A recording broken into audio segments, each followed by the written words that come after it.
Assalamualaikum warahmatullahi wabarakatuh. Halo, saya Risa Nananza dengan NIM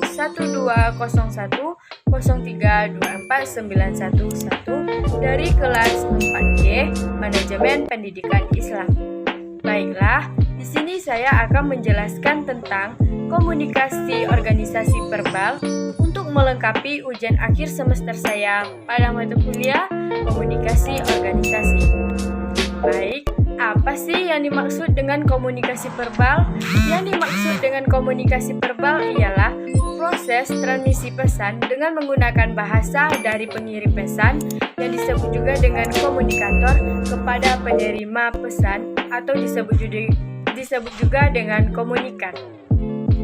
Komunikasi verbal memiliki wadah sebagai penyampaian ide-ide pemikiran atau keputusan dari pengirim pesan karena lebih mudah disampaikan secara verbal daripada non-verbal.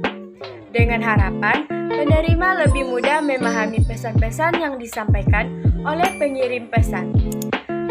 Adapun dua jenis komunikasi organisasi yaitu sebagai berikut. Yang pertama, bicara dan menulis. Berbicara adalah suatu komunikasi verbal vokal, sedangkan menulis adalah suatu komunikasi verbal tetapi non-vokal. Terdapat pada suatu presentasi dalam sebuah rapat adalah sebuah contoh dari komunikasi verbal vokal. Sedangkan mengirim surat menyurat adalah sebuah contoh komunikasi verbal yang non-vokal. Yang kedua, mendengarkan dan membaca. Mendengar dan membaca adalah dua hal yang berbeda. Mendengar mengandung arti hanya mengambil getaran bunyi. Misalnya, mendengarkan melibatkan unsur-unsur mendengar, memperhatikan, memahami, dan mendapatkan informasi. Sedangkan membaca adalah suatu cara untuk mendapatkan informasi atau bagian-bagian yang penting dari suatu yang ditulis. Kita masuki pembahasan selanjutnya yaitu fungsi komunikasi verbal. Secara umum, fungsi komunikasi verbal terbagi menjadi 5 fungsi. Yang pertama yaitu penamaan. Penamaan yang dimaksud di sini ialah di mana bisa diulang untuk memudahkan mengidentifikasi sebuah benda, objek, ataupun orang. Yang kedua, jalur interaksi dan transmisi informasi, yaitu sebagai alat untuk bertukar ide komunikasi verbal lebih mudah digunakan. Yang ketiga, menonjolkan artikulasi dan inovasi komunikasi verbal.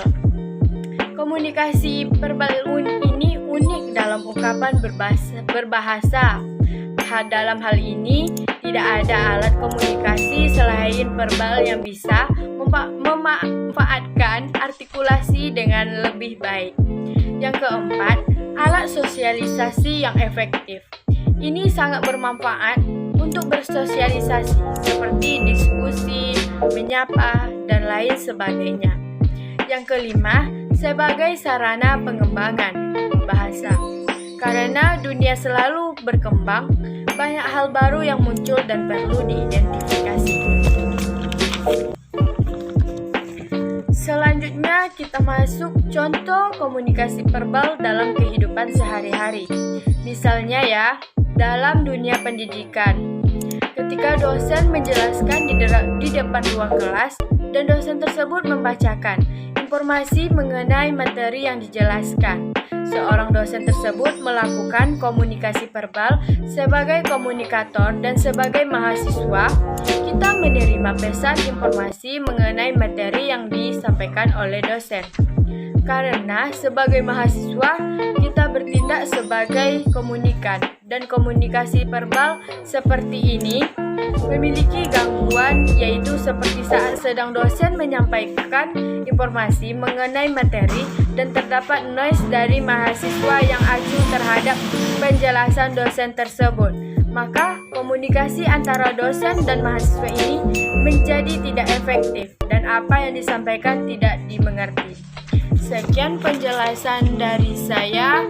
Assalamualaikum warahmatullahi wabarakatuh.